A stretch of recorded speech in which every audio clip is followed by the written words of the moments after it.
तो चलिए समझते हैं हम लोग टूर ऑफ ड्यूटी के बारे में। देखिए, जो आर्मी है इसकी दो सबसे बड़ी खासियत होनी चाहिए। सबसे पहला कि आपकी आर्मी एक्टिव होनी चाहिए, दूसरा कि आर्मी को यंग रखना जरूरी है, जवान रखना चाहिए आर्मी को। इसलिए आर्मी के जवानों को बहुत ही जल्दी रिटायर कर दिया जाता है और रिटायर के बाद उन्हें पेंशन भी दिए जाते हैं। पेंशन के बोझ को कम करने के लिए टूर ऑफ ड्यूटी को लाया गया। तो समझते हैं हम लोग टूर ऑफ ड्यूटी के बारे में डिटेल से। आप अगर ध्यान से समझेंगे तो आर्मी में जाने के कई रास्ते हैं। इंडिया में अगर देखिएगा तो ये 3 रास्ते हैं। अभी इंडिया में एक दौर है परमानेंट कमीशन। परमानेंट कमीशन उसे कहा जाता है जिसमें आपको पूरी ज़िंदगी आर्मी के साथ पूरी लाइफ गुजारनी होती है। लाइफ कहने का मतलब ये नहीं है कि आपको पूरी ज़िंदगी आर्मी में नहीं रहना है। अगर आप जवान हैं तो आपकी उम्र 38 से 40 साल होगी तो आपको रिटायर कर दिया जाएगा। ऑफिसर हैं तो 54-55 पे रिटायर कर दिया जाता है। कर्नल से ऊपर रैंक के हैं तो 60 साल पे रिटायर किया जाता है। तो ऑन एन एवरेज ये परमानेंट में आते हैं। इसके अलावा एक शॉर्ट सर्विस कमीशन होता है। इसमें आपको 10 से 15 साल ड्यूटी करनी होती है। जब तक ड्यूटी करिएगा तब तक आपको सैलरी वगैरह सब कुछ मिलते रहेंगे। 15 साल बाद रिटायर कर दिया जाता है। अब रिटायरमेंट के बाद इन लोगों को पेंशन भी दिया जाता है। अब आर्मी जो नया प्लान कर रही है वो टूर ऑफ ड्यूटी ये 3 साल के लिए होगा। अभी इस पर कोई ऑफिशियल बात नहीं हुई है कि इसका स्ट्रक्चर कैसा रहेगा, लेकिन हमारे जो CDS हैं, chief of defence staff Bipin Rawat, उन्होंने इस ओर इशारा किया था कि टूर ऑफ ड्यूटी का प्लान चल रहा है। तो ये 3 साल के लिए आर्मी में आना होगा। अभी हम इस पर डिटेल से चर्चा करेंगे। अब हमारे देश में कुछ और भी समझिए। हमारे देश में कुछ टेरिटोरियल आर्मी है। टेरिटोरियल आर्मी उसे बोला जाता है जिन्हें हम ट्रेनिंग देते हैं और ट्रेनिंग देने के बाद उन्हें छोड़ देते हैं, भैया आपको जो काम करना है करिए। और जब युद्ध होगा ना तो हम उन्हें बैकअप के लिए बुला लेते हैं। ऐसे टेरिटोरियल आर्मी ये होते हैं। ये इसलिए किया जाता है ताकि लोगों का सेना से जुड़ाव बना रहे।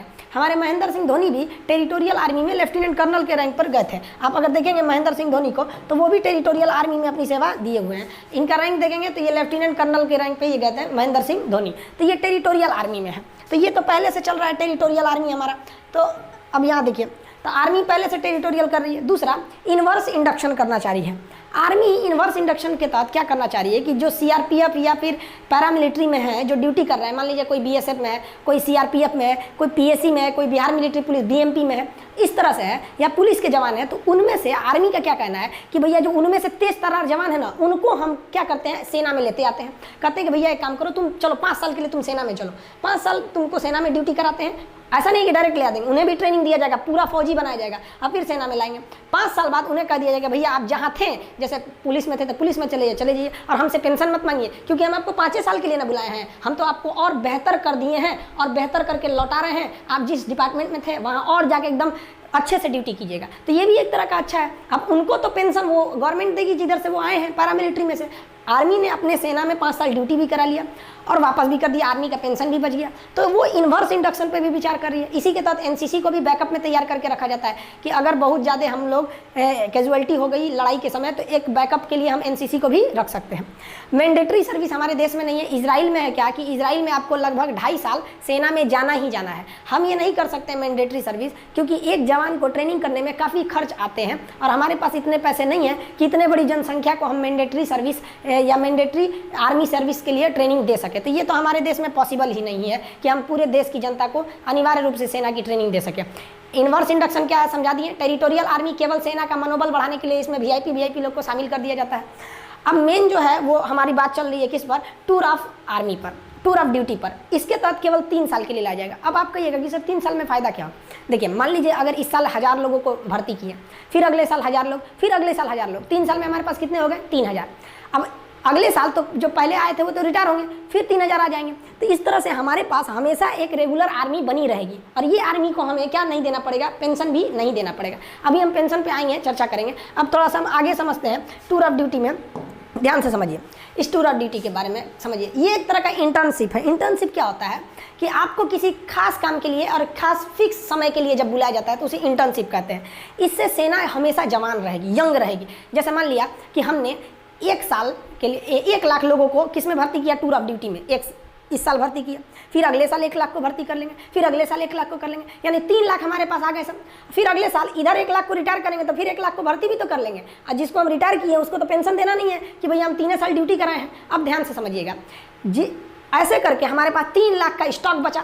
और ये 3 लाख की जो आर्मी है एकदम यंग है, 18 साल के लड़कों को भर्ती करेंगे, 18, 19, 20, 21। तो ये 3 साल का, 18 से 21 साल का, 18 से 21 साल के लड़कों को शादियों ब्याह नहीं हुआ रहता है, एकदम यंग गर्म खून रहता है। अब बॉर्डर के फ्रंट लाइन पे खड़ा करेंगे ना, देशभक्ति राष्ट्रवाद तो कूट कूट के भरा है, समझ में। अब जैसे कोई परिवार वाला आदमी है, सेना हमारे हर उम्र के जवान बहादुरी से लड़ते हैं, लेकिन जो 40-50 साल एज हो गया, उन पर जिम्मेदारियाँ हैं, उनके बाल बच्चे हैं, वो भी इंसान है, वो भी हमारे लिए लड़ते हैं।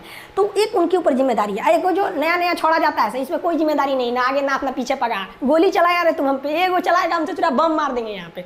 तो ये आर्मी को यंग रख सकते हैं, इससे आर्मी को डबल फायदा कि आर्मी हमेशा यंग रह गई, और जो रिटायर हुए उन्हें सैलरी भी नहीं देना है, और आर्मी कम भी तो नहीं होगी ना भैया। हर साल हम एक एक को रखे रहेंगे, हमेशा हमारे पास 3 लाख की एक टूर ऑफ आर्मी की, टूर ऑफ ड्यूटी की फौज पड़ी रहेगी, समझ में आया कि नहीं आया। अब आप कहिएगा कि सर वो जो 3 साल बाद रिटायर कर देंगे और उसको पेंशन भी नहीं देंगे तो लड़का कहाँ जाएगा।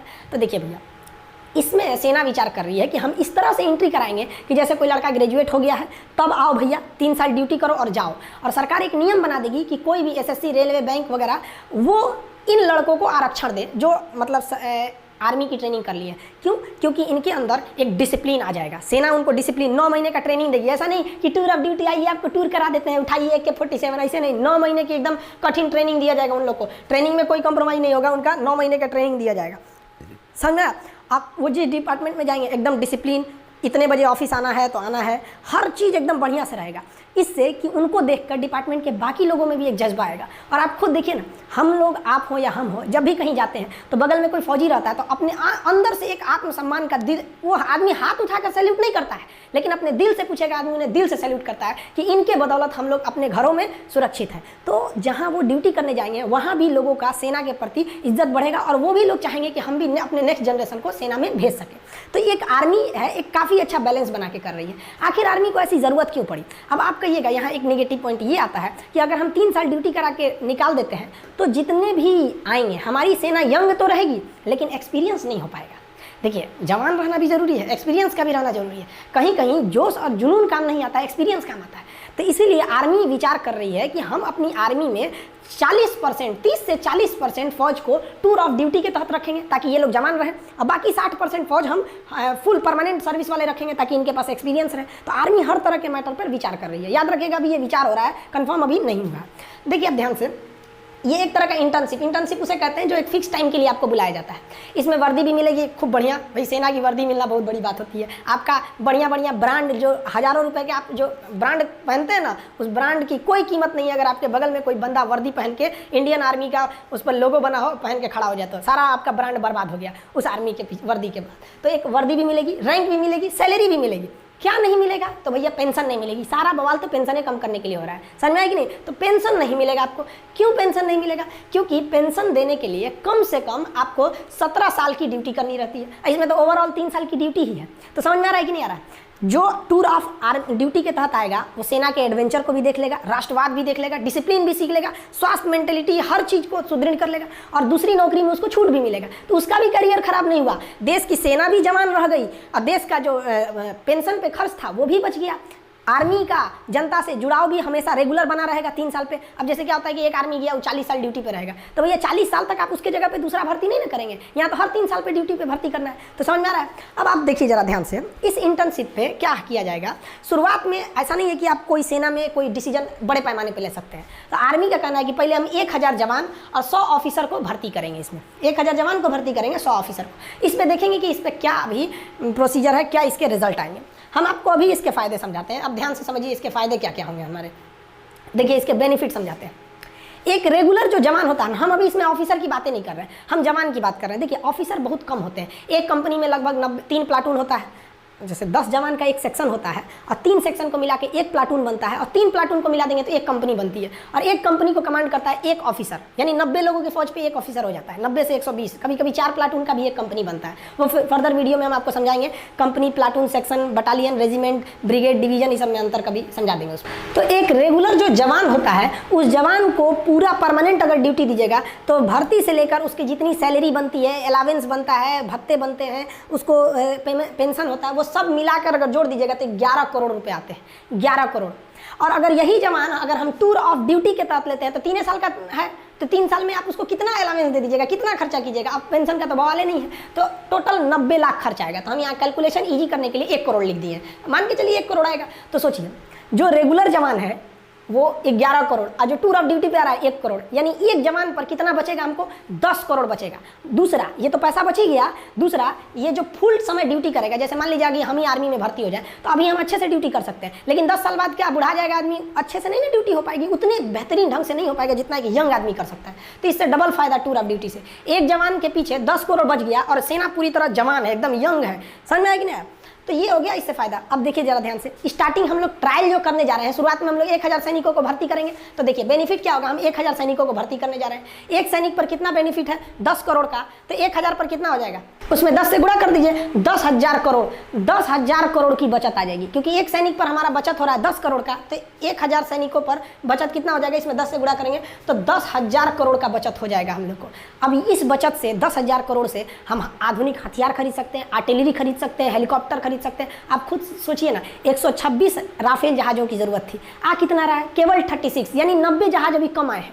अब सोचिए हमारे यहाँ पे तो पैसे, हथियार पे पैसे कम खर्च होते हैं और अपनी टेक्नोलॉजी उतनी आगे नहीं है जितना होना चाहिए। सेना के क्षेत्र में हम मतलब सेना में जो हथियार बनाना है तो उसमें हम लोग उतना मतलब संतोषजनक विकास नहीं कर पाए। मिसाइल टेक्नोलॉजी हम लोग की आगे है, लेकिन जो हेलीकॉप्टर एविएशन सेक्टर है उसमें बहुत संतोषजनक विकास नहीं हुआ है। अब आप ऐसे अंदाजा लगाइए, 1 रैंक 1 पेंशन जब आया था तो आपको पता होगा ये क्या है 1 रैंक 1 पेंशन, मतलब क्या है समझिए ध्यान से, कि जिस तरह से लोगों की सैलरी बढ़ती है, जैसे जो दरोगा 2010 में था या जो 1995 में दरोगा की जो सैलरी थी, क्या 2020 में वही सैलरी है? नहीं ना, सैलरी बढ़ रही है। तो 1 रैंक 1 पेंशन में क्या करना है कि भैया जब सैलरी बढ़ रही है ना तो पेंशन भी बढ़ाइए। यानी जो आदमी, जो सिपाही 2020 में रिटायर हो रहा है उसका पेंशन जितना है उतना ही पेंशन उस सिपाही का भी होना चाहिए जो 2002 में रिटायर हो गया और अभी तक जिंदा है, मतलब मान लीजिए जीवित है।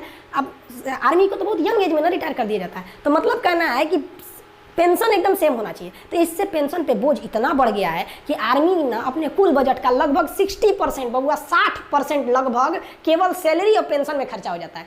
यानी जो आर्मी को पैसे मिलते हैं उस पैसे का 60% सैलरी और पेंशन में खत्म हो जाता है। बाकी में आपका डीजल का खर्चा है, ये वगैरह वगैरह खर्चे हैं, तो बहुत कम खर्च हो पाते हैं हम लोग का। अब ऐसे समझिए ध्यान से हमारी आर्मी को टोटल 2.5 लाख करोड़ रुपए मिलते हैं साल में, कि भैया इस 2.5 लाख करोड़ में आपको जो करना है करिए। अब 2020 का हम आपको बताते हैं, जो 2.5 लाख करोड़ मिले थे हम लोग को उसका हिसाब देखिए ध्यान से यहाँ पे कैसे है 2.5 लाख करोड़ का 2020 में। उस 2.5 लाख करोड़ में से 1,33,000 करोड़ हम लोग पेंशन देने में खर्च कर दिए, यानी लगभग आधा खर्च कर दिए पेंशन देने में, 1 रैंक 1 पेंशन का पेंशन पे। और हथियार कितने का खरीदे, 1,20,000 करोड़। आप अगर इसको जोड़िएगा तो लगभग 2.5 लाख करोड़ आ जाता है। तो ये हमारा 2.5 लाख करोड़ का हिसाब है, आधा निकल गया पेंशन सैलरी देने में, अब बाकी बचा। अब खुद सोचिए ना, पेंशन वगैरह का जो हमारा खर्चा है पेंशन का, उससे कम खर्चा है हमारे हथियार का। अब कहीं ना कहीं आपको भी अजीब लग रहा होगा सुन के कि भैया हम हथियार पे जितना खर्च कर रहे हैं उससे ज़्यादा पेंशन पे खर्च कर रहे हैं। तो ये टूर ऑफ ड्यूटी है, इसके पीछे भले ये तर्क दिया जा रहा है कि आर्मी जवान रहेगी, सेना जवान रहेगी, ये तर्क दिया जा रहा है कि युवाओं में जो राष्ट्रवाद है, जो देश प्रेम है, उसका सही उपयोग होगा, लेकिन इसके पीछे जो मेन रीजन है वो आपको दिख गया कि आर्मी अपने पेंशन को बचाकर उस पैसे को मॉडर्नाइजेशन की ओर लगा सकती है। क्योंकि हमारे जो बगल में चाइना है ये बहुत ही ज़्यादा अपने आर्मी पे पैसे खर्च कर रहा है। तो ये समझ में आ गया आप लोग को। अब आपके मन में एक सवाल आएगा कि ये जो सैनिक होंगे टूर ऑफ ड्यूटी पे, ये कैसे आएंगे? टूर पे जैसे घूमने जाते हैं? नहीं, इनका भी वैसे ही बहाली होगी, वैसे ही भर्ती होगी जैसे एक रेगुलर आर्मी का होता है, वैसे ही ट्रेनिंग होगी जैसे एक रेगुलर आर्मी का। यानी अगर कोई जवान खड़ा है तो आप देख के नहीं कह सकते हैं कि टूर ऑफ ड्यूटी का है कि ये परमानेंट है, फिर आप उसके आई कार्ड को देखना पड़ेगा, उसका सर्विस रिकॉर्ड देखना पड़ेगा कि कौन सा ये जवान है, तब पता करेंगे। ट्रेनिंग भी एक ही जगह पर होगी, सैलरी भी एक मिलेगा, हर चीज़ एक रहेगी। फर्क बस ये रहेगा कि भैया आपको 3 साल पे रिटायर कर दिया जाएगा बस, अब और पेंशन नहीं दिया जाएगा। भर्ती सेम होती है, आप आर्मी की भर्ती देखे होंगे, हमारे देश के जितने युवा जवान होते हैं दौड़ लगाते हैं वो लोग 4 मिनट में 1600 मीटर दौड़ लगा के वो दौड़ लगाते हैं। फिर जो प्रोसीजर होती है उनका, वो उस प्रोसीजर के बाद वो लोग सेलेक्ट होते हैं, और सेलेक्ट होने के बाद तब वो कहाँ जाते हैं? आर्मी में जाते हैं। सबका पैरामीटर सेम रहेगा आर्मी में अगर वो चले जाते हैं तो।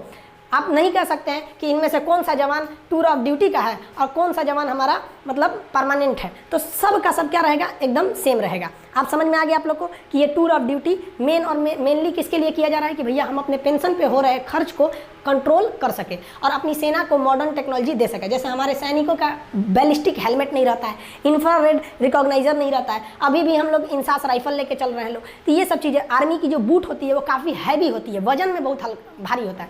अभी कई ऐसे बूट आ गए हैं आर्मी के पास, जैसे अमेरिकन सोल्जर का दिखेगा तो बूट बहुत मजबूत रहता है जूता, और भारी नहीं रहता है। हमारे सैनिकों का बूट मजबूत है लेकिन भारी है, तो भैया उसके लिए क्या चाहिए, पैसे चाहिए। तो हम लोग आधा पैसा तो सैलरी पेंशन का खत्म कर दे रहे हैं। तो आई होप आप समझ गए होंगे टूर ऑफ आर्मी का।